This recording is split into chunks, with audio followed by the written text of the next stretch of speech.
या देवी सर्वभूतेषु स्कंद माता शक्ति रूपेण संस्थिता नमस्तस्यै नमस्तस्यै नमस्तस्यै नमो नमः। माँ दुर्गा की हम सब पे कृपा बनी रहे। तो आज की यह वीडियो शुरू करने से पहले मैं आप सबसे विनम्र निवेदन करना चाहूंगी, आप इस वीडियो को अंत तक देखिएगा और अगर वीडियो अच्छी लगे तो लाइक जरूर कीजिएगा, क्योंकि आप सबके लाइक हमारे लिए बहुत मैटर करते हैं। और हाँ, वीडियो कैसी लगी यह कमेंट करके जरूर बताइएगा और कमेंट बॉक्स में जय माता दी भी जरूर लिख दीजिएगा। और अगर आप मेरे चैनल पर नए हैं तो सब्सक्राइब भी कर दीजिएगा। देवी स्कंद माता का स्वरूप बहुत ही प्रिय है, बहुत ही मनमोहक है। भगवान स्कंद यानी कि कुमार कार्तिकेय जी की माता होने के कारण माँ दुर्गा के इस स्वरूप को स्कंद माता के नाम से जाना जाता है। इस स्वरूप में माँ स्कंद माता की 4 भुजाएं हैं, जिनमें से एक भुजा में उन्होंने अपनी गोद में भगवान स्कंद को बाल रूप में धारण किया हुआ है और दूसरा हाथ वर मुद्रा में है, जो अपने भक्तों को अभय प्रदान करता है। इसके अलावा माँ ने अपने बाकी 2 हाथों में कमल का पुष्प धारण किया हुआ है और माँ कमल के आसन पर विराजमान है, इसीलिए माँ को पद्मासनी देवी के नाम से भी जाना जाता है। और इस रूप में भी माँ की सवारी शेर है। कहा जाता है कि माँ स्कंद माता की पूरे सच्चे मन से, पूरी श्रद्धा से पूजा आराधना करने से व्यक्ति की हर मनोकामना पूर्ण होती है, महिलाओं की सुनी गोद भर जाती है। अपनी कुंडलिनी जागरण करने के उद्देश्य से भी जो भी भक्त दुर्गा माँ की उपासना कर रहे हैं, तो उनके लिए दुर्गा पूजा का यह दिन विशुद्ध चक्र की साधना का होता है। इस चक्र का भेदन करने के लिए कहा जाता है कि भक्त को पहले माँ की पूरी विधि के साथ पूजा अर्चना करनी चाहिए। कहते हैं कि कालिदास द्वारा रचित रघुवंशम महाकाव्य और मेघदूत रचनाएं माँ स्कंद माता की कृपा से ही संभव हुई थी। कहा जाता है कि माँ स्कंद माता की कृपा से भक्त की हर मुराद पूर्ण हो जाती है, घर में सुख और शांति और समृद्धि आती है। तो भक्तों को माँ स्कंद माता की पूजा अर्चना अवश्य करनी चाहिए और पूजा अर्चना करते समय माँ स्कंद माता के मंत्रों का जाप करना चाहिए, उनकी कथा भी सुननी चाहिए। तो पौराणिक कथा के अनुसार बहुत समय पहले जब भगवान शिव का विवाह देवी सती से हुआ, तब देवी सती ने अपने पिता द्वारा आयोजित महायज्ञ के कुंड में खुद को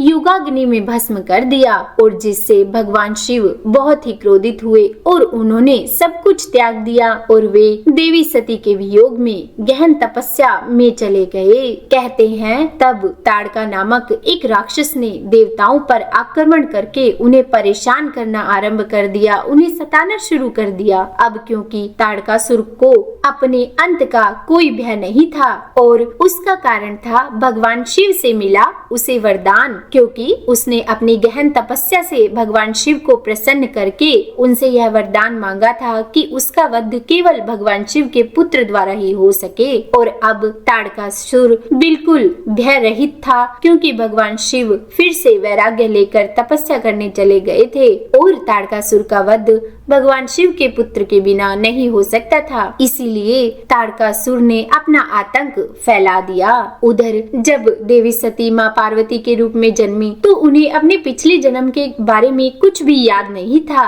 तब सभी देवताओं के अनुरोध पर देवऋषि नारद माँ पार्वती से मिलने गए और उन्हें उनके पिछले जन्म के बारे में बताया और उनके इस जन्म के उद्देश्य के बारे में बताया कि माँ पार्वती और भगवान शिव की संतान ही ताड़कासुर का वध कर सकती है। तब माँ पार्वती ने अत्यधिक ध्यान और कठोर तपस्या की। कहा जाता है कि उन्होंने अन्न और जल त्याग कर यह साधना की। उन्होंने कई हजार वर्षों तक घोर तपस्या में केवल जल और वायु का सेवन किया और अंत में उनकी इस तपस्या से भगवान शिव प्रसन्न हुए और माँ पार्वती से विवाह के लिए तैयार हुए। भगवान शिव और माँ पार्वती के विवाह के बाद उनकी ऊर्जा जब एक साथ संयुक्त हुई तो एक उग्र बीज उत्पन्न हुआ, पर यह उग्र बीज इतना गर्म था कि अग्नि देवता भी इसे धारण नहीं कर सकते थे। तो उन्होंने इसे माँ गंगा को सौंप दिया। तब माँ गंगा ने इस बीज को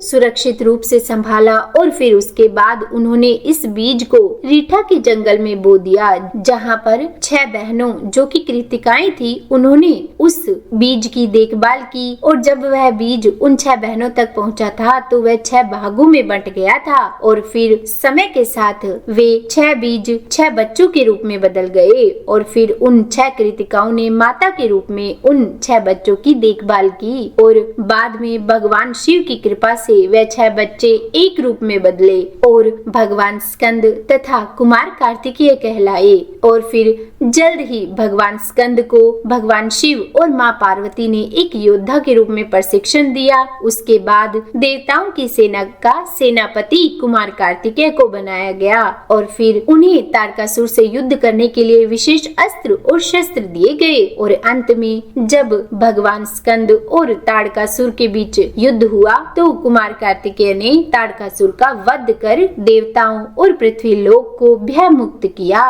क्योंकि कुमार कार्तिकेय जी का जन्म एक गर्म बीज उग्र बीज से हुआ था, इसीलिए उन्हें स्कंद के नाम से जाना जाने लगा और उनकी माता माँ पार्वती को स्कंद माता के नाम से जाना जाने लगा। यह देवी स्कंद माता की कथा माँ और संतान के रिश्ते की प्रतीक मानी जाती है, क्योंकि जब भी स्कंद माता की पूजा की जाती है तो भगवान स्कंद की अपने आप ही पूजा हो जाती है और भक्तों को देवी स्कंद माता के साथ भगवान स्कंद की भी कृपा मिल जाती है। कहा जाता है कि अगर सच्ची श्रद्धा से माँ स्कंद माता की पूजा की जाए तो देवी स्कंद माता एक सच्ची माँ की तरह अपनी शक्तियों से अपने भक्तों की रक्षा करती है और उन्हें समृद्धि का आशीर्वाद देती है। अब माँ की गोद में विराजमान भगवान स्कंद हमेशा बाल रूप में ही क्यों रहते हैं, वे बड़े क्यों नहीं होते? तो इस बारे में एक कथा और प्रचलित है। कहा जाता है कि ऐसा एक श्राप के कारण हुआ।